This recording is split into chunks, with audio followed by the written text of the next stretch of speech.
Good morning बच्चों, मैं Prabha Sharma Saket girls PG college Dahila Mau Pratapgarh online classes में आपका स्वागत करती हूँ। आज फिर हम मिल रहे हैं बच्चों नया टॉपिक लेकर। निर्देशन, गाइडेंस। निर्देशन मतलब पथ प्रदर्शन करना, संकेत करना या मार्गदर्शन करना। समाज में रहकर विभिन्न समस्याओं का समाधान करना और जो हमारी, क्योंकि यह क्या होता है बच्चों, व्यक्तिगत कार्य होता है। निर्देशन क्या होता है? व्यक्तिगत कार्य होता है जो किसी व्यक्ति को उसकी समस्याओं के समाधान के लिए पथ प्रदर्शित करने के लिए प्रेरित करता है। समस्या चाहे वो शैक्षिक हो सकती है, चाहे वो सामाजिक हो सकती है, चाहे व्यक्तिगत हो सकती है। जो स्पेशल चाइल्ड होते हैं, स्पेशल नीड या प्रॉब्लमेटिक चाइल्ड जो होते हैं, उनकी समस्याएं एक व्यक्ति की दूसरी व्यक्ति से अलग होती है। किसी कम्युनिकेशन के अगर माध्यम से देखा जाए बच्चों, तो वो अपने विचारों का आदान प्रदान नहीं कर पाते हैं, विचार विमर्श नहीं कर पाते हैं और निर्णय विहीन होते हैं, निर्णय लेने में सक्षम नहीं होते हैं। तो ऐसी स्थिति में समस्या का समाधान करने के लिए सबसे ज़्यादा ज़रूरत किसकी होती है? निर्देशन की होती है। किसी व्यक्ति को किसी भी शैक्षिक दृष्टि से या व्यावसायिक दृष्टि से या व्यक्तिगत रूप से या सामूहिक रूप से किसी भी समस्या के समाधान के लिए अगर हम दिशा निर्देशित करते हैं, पथ प्रदर्शित करते हैं, तो वो क्या कहलाता है? निर्देशन कहलाता है। निर्देशन एवं परामर्श बालक के विकास में अहम भूमिका निभाते हैं। ये एक ही सिक्के के दो पहलू होते हैं। बच्चों, निर्देशन और परामर्श उपबोधक और उपबोध्य, मतलब परामर्शदाता और परामर्श चाहने वाला, अगर दोनों इस दृष्टि से एक दूसरे से जुड़े होते हैं, समस्याओं को एक दूसरे से विचार विमर्श के द्वारा समस्याओं को एकत्रित करने के लिए, मतलब डेटा कलेक्ट हो जाता है, समस्याओं को समझ जाते हैं, तो ये कार्य हमारे लिए बहुत सिंपल हो जाता है। तो वहाँ पर दिशा निर्देशित करना या मार्गदर्शन करना बहुत ही सरल हो जाता है। तो ऐसी स्थिति में निर्देशन क्या हो गया? पथ प्रदर्शन करना। ठीक है। फिर है बच्चों निर्देशित करना किसी भी, क्योंकि ये व्यक्तिगत प्रक्रिया है। व्यक्तिगत प्रक्रिया जो किसी व्यक्ति को उसकी समस्याओं के समाधान के लिए किसी स्थिति में जोड़कर रखे। फिर है जिसमें अनुभवी व्यक्ति अनुभवहीन व्यक्ति की समस्या को समझता है और उन पर कार्य करने के लिए उन्हें प्रेरित करता है। कभी कभी अर्थात रुचि, योग्यता, अभिवृत्ति, कौशल आदि के आधार पर भी हम अपनी अभिरुचियों को स्वयं नहीं जान पाते हैं।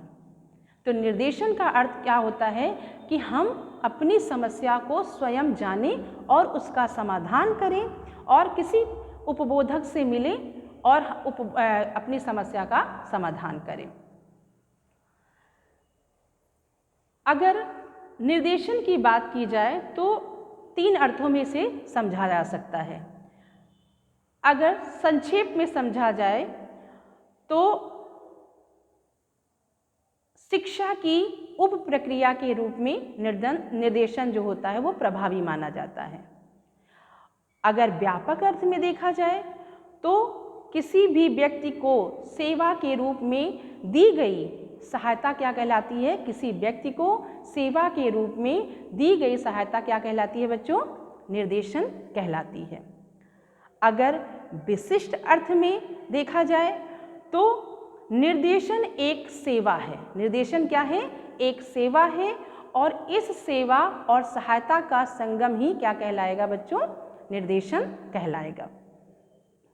फिर है कि निर्देशन का लक्ष्य किसी निर्णय विहीन, अनुभव विहीन व्यक्ति को अगर हम समाज के साथ सहायता या सामंजस्य स्थापित करने के लिए या स्थापित करना सिखा देते हैं, तो व्यक्ति का संपूर्ण व्यक्तित्व क्या कहलाएगा या संपूर्ण विकास क्या कहलाएगा? निर्देशन का लक्ष्य या कार्य कहलाएगा। किसी निर्णय विहीन व्यक्ति को समाज के साथ सामंजस्य स्थापित करना या जिस वातावरण परिवेश में वो रह रहा है उसके साथ समायोजन स्थापित करना। तो ये था आपका निर्देशन का अर्थ। फिर है बच्चों, निर्देशन की बहुत सारी डेफिनेशन है जो अपने अपने विद्वानों ने अपने अपने विचार व्यक्त किए हैं। तो इसमें है कि जोन्स जी ने कहा है कि निर्देशन किसी व्यक्ति द्वारा दी जाने वाली व्यक्तिगत सहायता है जो व्यक्ति के जीवन में आने वाली सहायताओं को चुनने का एक कार्यस्थल होता है और जीवन की समस्याओं का समाधान करने में सहायता प्राप्त होती है।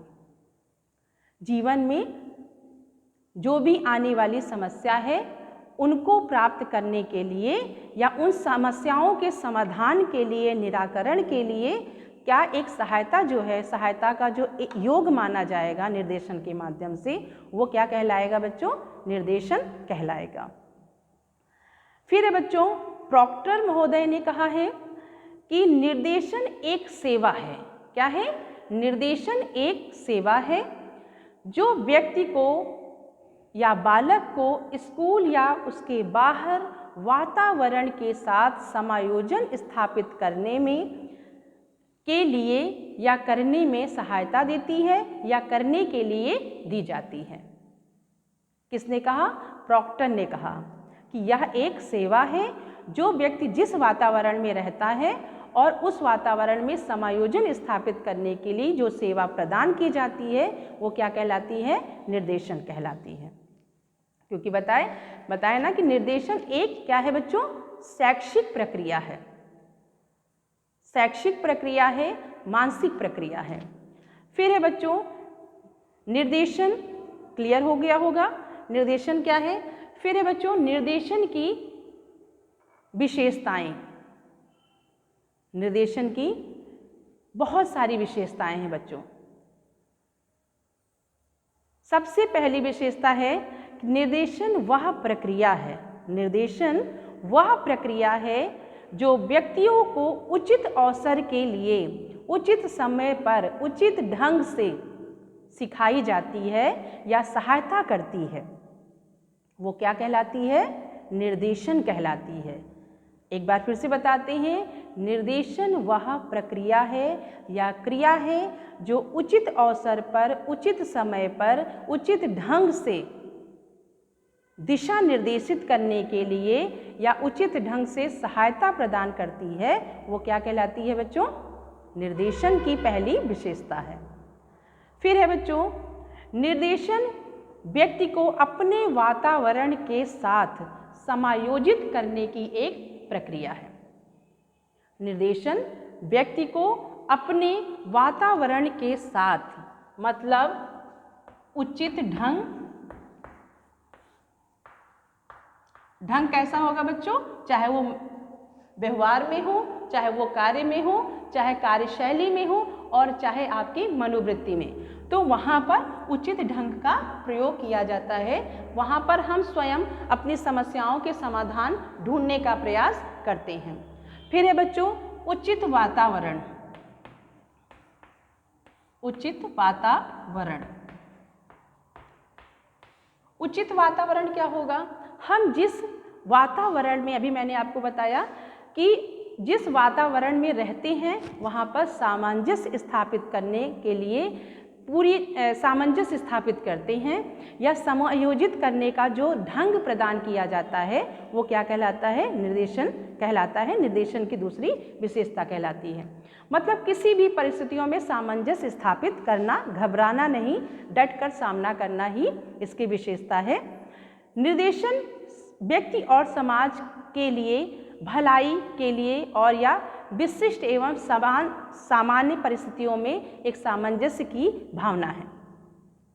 फिर है निर्देशन के द्वारा व्यक्ति का संतुलित विकास होता है। निर्देशन के द्वारा व्यक्ति का संतुलित विकास होता है। बैलेंस्ड डेवलपमेंट, कंप्लीट डेवलपमेंट, ठीक है। इसका उद्देश्य क्या होता है कि जीवन के लक्ष्य और उद्देश्यों को भली भांति जानना और उनको पहचान कर उस पथ पर चलना। ये समाज के लिए और परिवार के लिए, चाहे पारिवारिक निर्देशन की बात की जाए या सामाजिक निर्देशन की बात की जाए या व्यक्तिगत निर्देशन की बात की जाए या शैक्षिक रूप से बात की जाए, सबके लिए ये प्रभावी चरण होता है। फिर है निर्देशन हमारा ध्यान व्यक्ति पर केंद्रित करता है। निर्देशन व्यक्ति एवं उसके व्यवहार को केंद्रित करने का एक कार्य होता है। ये प्रणाली है या क्रिया है। हम व्यक्ति के व्यवहार को देखने का प्रयत्न करते हैं और उस पर कार्य करते हैं, उस पर पूरी ऑब्जर्वेशन, पूरी विजिट लगा देते हैं, पूरी विजिट करते हैं कि बच्चे का व्यवहार किस स्थिति में, किस परिस्थिति में कैसा था और इसने कैसी परिस्थितियों का सामना करके उस पर सामंजस्य स्थापित किया। बच्चों, फिर है निर्देशन, मैंने बताया कि एक शैक्षिक प्रक्रिया है, एक गतिक प्रक्रिया है या व्यक्तिगत प्रक्रिया है, मानसिक प्रक्रिया है। तो निर्देशन जीवन पर्यंत या निरंतर चलने वाली प्रक्रिया है। निर्देशन निरंतर चलने वाली प्रक्रिया इसलिए है क्योंकि इसमें अधिकतम विकास के पहलुओं को लागू किया जाता है। अधिकतम विकास कैसे होगा? निर्देशन समस्याओं के समाधान में देने वाली जो सहायता होती है वो कहलाता है। और ये अनुभव वाले व्यक्ति या उपबोधक या काउंसलर जब काउंसलिंग करता है तो बालक के विकास के विभिन्न पक्षों का अध्ययन करता है और जिस पक्ष से बाधा उत्पन्न हो रही है उस पक्ष पर विशेष रूप से ध्यान देता है। ठीक है बच्चों, तो ये था आपका कि निर्देशन की आवश्यकता कब कब होती है। निर्देशन की आवश्यकता किशोरावस्था में अधिकतर देखी गई है।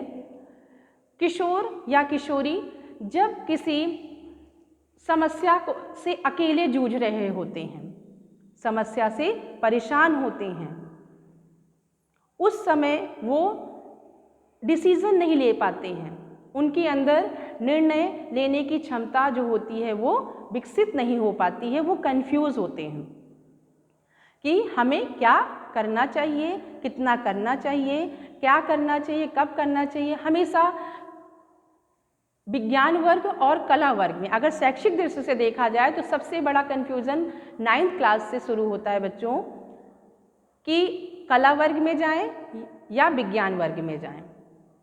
तो ये वर्ग में या जो आपका कि जिस ग्रुप में जाना है वो वहाँ पर कंफ्यूज हो जाते हैं, उनके अंदर कहीं ना कहीं विश्वसनीयता की कमी आ जाती है। डिसीजन मेकिंग, जैसे बच्चों जब हमारे पास एक से अधिक विकल्प होते हैं तो हम वहाँ पर उचित निर्णय नहीं ले पाते हैं। तो उस जगह पर उचित निर्णय लेने की कंडीशन क्यों होती है, किस कारण से, और निर्देशन व्यक्ति की रुचि, क्षमता और योग्यता को ध्यान में रखते हुए दिया जाता है कि बच्चे में कैसी रुचि है, कैसी मतलब मानवीय साधनों के आधार पर उनके मानवीय गुणों को देखकर ही निर्देशन दिया जाता है।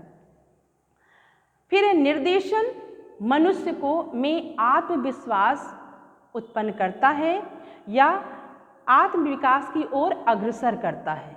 बालक के अंदर विश्वास आता है, कॉन्फिडेंस लेवल उसका हाई होता है।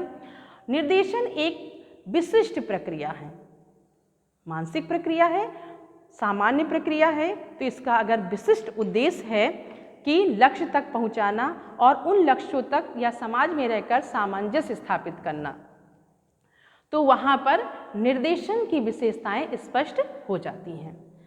तो निर्देशन की विशेषता आप लोगों ने देखा कि बहुत सारी विशेषताएं हैं, क्योंकि निर्देशन हमारे व्यवहार को केंद्रित करता है, विभिन्न समस्याओं के समाधान में निवारण बताता है, हमारे अंदर उचित निर्णय लेने की क्षमता विकसित होती है और हम जिस समाज में रह रहे होते हैं, जिस स्थान में, वातावरण में रह रहे होते हैं, वहाँ पर सामंजस्य स्थापित करने में भी सहायक होता है।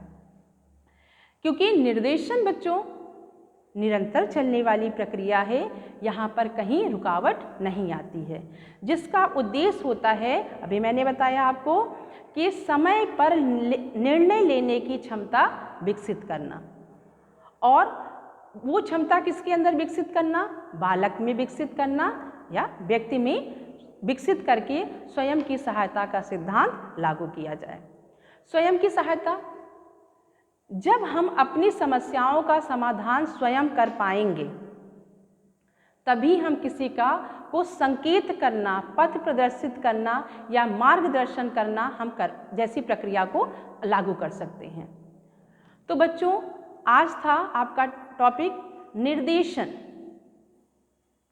कि शैक्षिक रूप से निर्देशन का क्या महत्व होता है, किस गतिविधि में ये कार्य करता है और बालक के विकास में कैसे ये सहायक होता है। थैंक यू बच्चों, थैंक यू सो मच।